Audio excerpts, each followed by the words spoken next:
جناب صدر، معزز سامعین، مجھے آج کے اس عظیم الشان پروگرام میں جس موضوع کو خراج تحسین پیش کرنا ہے وہ یوم جمہوریہ ہے۔ حضرات، قوموں کی زندگی میں بعض دن اس قدر اہمیت کے حامل ہوتے ہیں کہ ان کا تذکرہ دلوں کو جوش و خروش سے بھر دیتا ہے۔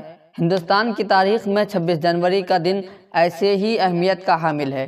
26 جنوری محض ایک دن ہی نہیں بلکہ مجاہدین آزادی کے بے مثال جذبہ قربانی کا پیغام بھی ہے۔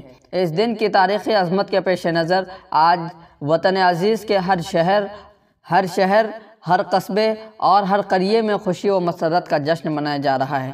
حاضرین اکرام، ہندوستان کی تاریخ میں جشن یوم جمہوریہ سن 1950 سے ہی بڑے و احتشام، شان و شوکت، دھوم دھام کے ساتھ منایا جاتا ہے، کیونکہ آج کے دن ہمارا ملک ایک جمہوری ملک بنا تھا اور اس برطانوی آئین کو منسوخ کیا گیا تھا جو 1935 سے نافذ تھا۔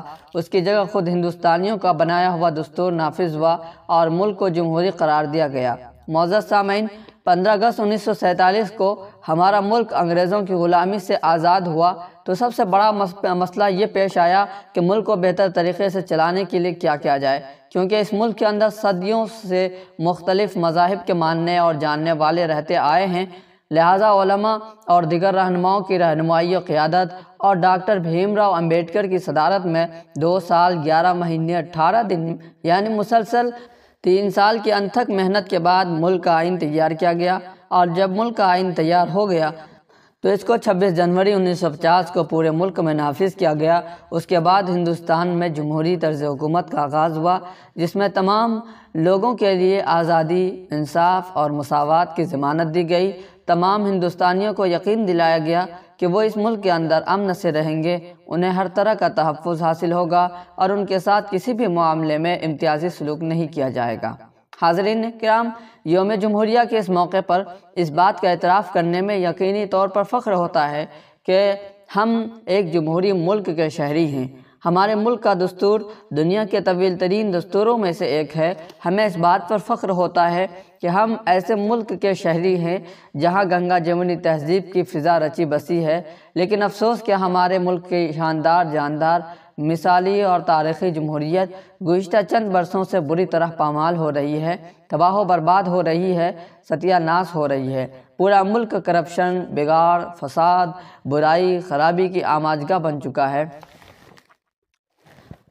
آئے دن فسادات، جرائم، رشوت خوری، کالا بازاری، سماجی نابرابری، بے روزگاری اور دہشت گردی کا سلسلہ بڑھتا اور خطرناک صورتحال اختیار کرتا جا رہا ہے۔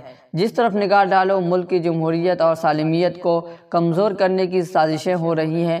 کچھ فرقہ پرست عناصر ملک کی وحدت کو اپنے زہریلے ارادوں کے خنجر سے زخم دینے کی کوشش کر رہے ہیں، جس کے باعث ہم کبھی ہندو، کبھی مسلم، کبھی سکھ، کبھی عیسائی بن کر ایک دوسرے کے خون کے پیاسے ہو جاتے ہیں، جس کی وجہ سے پوری انسانیت سسک رہی ہے، تڑپ رہی ہے اور خون کے آنسو بہا رہی ہے۔ یقیناً یہ ہماری بدنصیبی ہے، ہمارے سماج کی بدنصیبی ہے، ہمارے معاشرے کی بدنصیبی ہے، بلکہ پوری دنیا انسانیت کی بدنصیبی ہے۔